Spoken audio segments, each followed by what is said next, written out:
Welcome to Tech News Today, a podcast about keeping you informed and empowered by giving you the latest tech stories that impact your daily life. It's Friday, September 28th, and I'm Spike Spangle. Coming up in a bit, we'll tell you about the latest massive data breach to hit a popular online retailer. Plus, if you've been dreaming about flying cars, it's time to get excited. And NASA has had some major plans on the horizon, including another moon landing. All that and more in Tech News Today from Komando.com.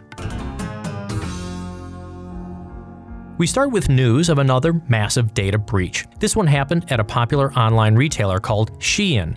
What happened was, cyber criminals infected the clothing retailer system with malware. The scammers then were able to steal the email addresses and encrypted passwords of over 6 million customers.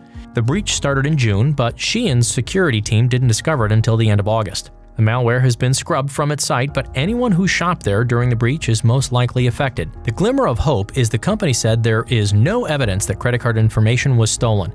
Shein doesn't typically store payment details, or those would probably have been ripped off as well. But don't just take the company's word for it, make sure to keep an eye on your bank statements to see if there's any suspicious activity. If you find any, notify your bank immediately.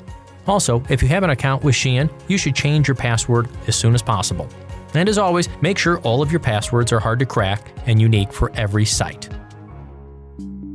What do films like Blade Runner, Minority Report, and Back to the Future Part 2 all have in common? Well, the most interesting thing is they bring the dream of flying cars back to life. But soon, you won't have to dust off the old Blu-ray player to experience them. The world's first flying car is expected to hit the market next month when manufacturer Terrafugia starts taking pre-orders.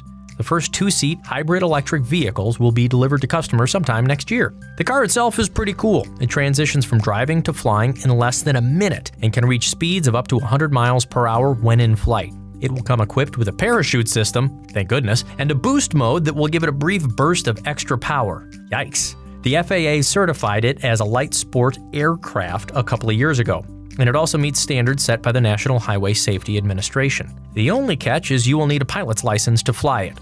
Oh, and the price. The exact cost hasn't been revealed just yet, but it's expected to be close to $500,000. Well, I would pay that to avoid my horrible morning commute. We have more tech news ahead, but now a quick thank you to our amazing partners at Dell. Can you believe it's been almost 50 years since Neil Armstrong first stepped on the moon?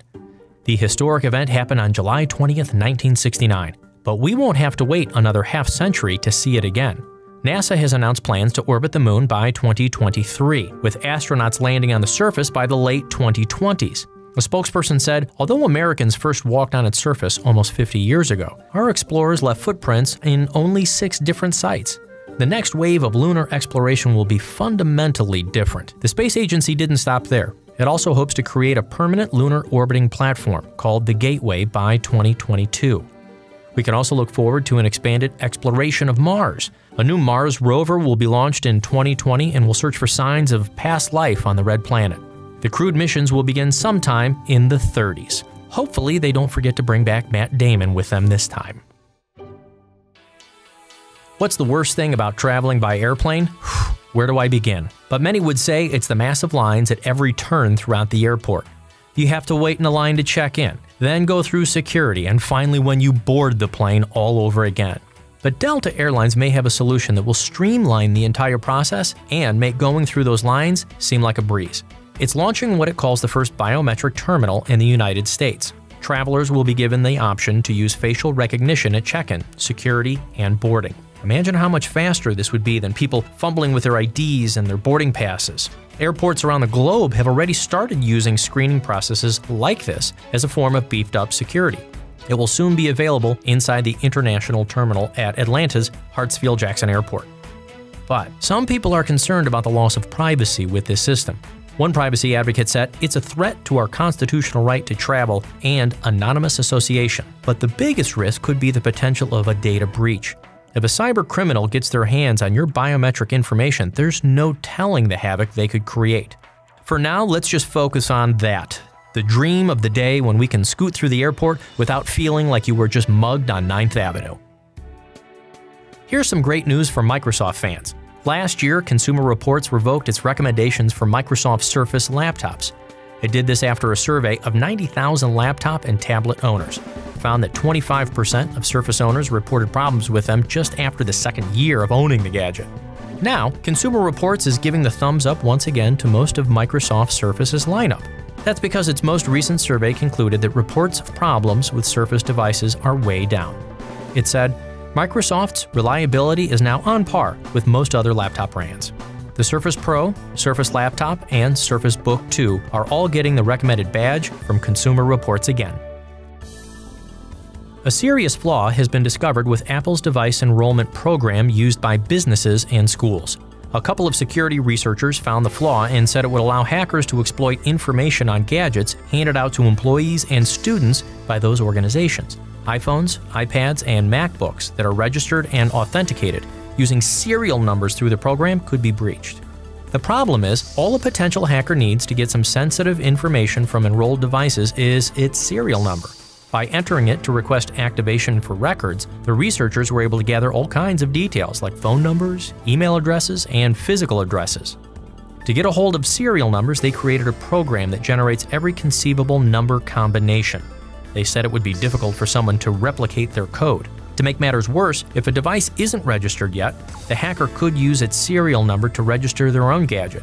That would let them get even more sensitive information, such as Wi-Fi passwords and customized apps. Apple said this flaw isn't an issue because it recommends organizations apply security measures, like requiring a username and password to go along with the serial number. And as you know, not everyone follows those recommendations. This next story just goes to show you that anyone or any place can be hit by a cyber attack. The Port of San Diego announced this week that it was recently the victim of a ransomware attack. Its CEO said the agency's information technology system had been interrupted as a result, and that a team of experts is working to restore system functionality. Local police are also helping to minimize impacts to public safety. The attack has led to problems issuing park permits, processing public record requests, and conducting other business services. Most likely, scammers behind the attack use phishing emails to trick employees into clicking on malicious links, which lead to the ransomware infection. That's why you need to be extra careful with links found inside unsolicited emails. It's always better to be safe than sorry. By the way, once you're done listening to our podcast, do us a favor and give us a good rating on wherever you're listening to us. Write a few nice words so others can find our podcast more easily. We'd really appreciate it. And finally, for today's Commando Kicker. A camping trailer recently broke the Guinness World Record. Okay, what's so special about it? Well, the life-size replica is actually made out of Legos, my favorite toy growing up. And it took 5 months to build. It is constructed from 300,000 Lego bricks, beating the previous record holder with just over 73,000 bricks. The Caravan actually has functioning electricity and the Lego sink has running water, although I'm not sure how comfortable the seats are. For more fun and interesting facts, go to Komando.com and search for Commando Kicker. Well, that's our tech news for today from Komando.com, and special thanks to our partners at Untuckit.